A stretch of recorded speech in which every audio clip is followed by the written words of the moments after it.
Following on from that, if you look back now 20 years to those who held you captive in Beirut for, I think, nearly 4 years, what are your attitudes and reflections towards them now?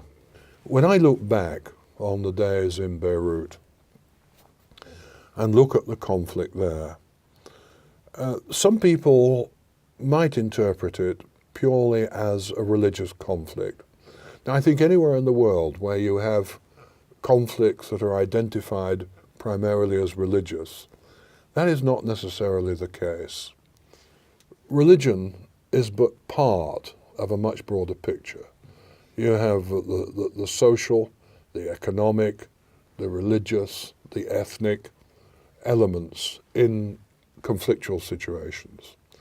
Sometimes, of course, religion comes to the surface and is identified as being the primary reason for the conflict.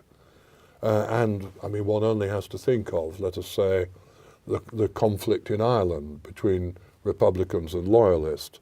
Republicans traditionally thought of en bloc as being Roman Catholics, Loyalists en bloc as being Protestants. Generally true, but not absolutely true. There were different faiths in both groups, in both camps, but generally true.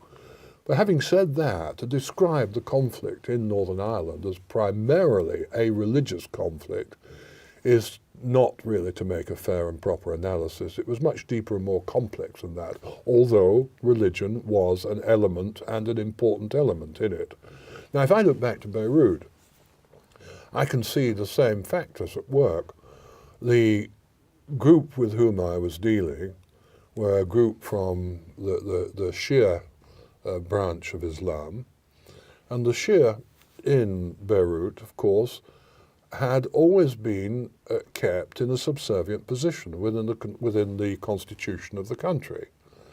They always found themselves at the bottom of the heap.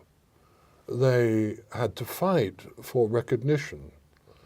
It is hardly surprising that if there is that within society and a group is repressed, and you've seen that in many parts of the world, that eventually they're going to explode. But generally speaking, the initial aim of the Shia was to have recognition and to develop themselves in such a way that they could have a vital role and a fair share in the economy and government of that country. So I see that situation as being not primarily a religious conflict, although the religious element in Beirut was a factor, and an important factor, between Christians and those followers of the Islamic faith.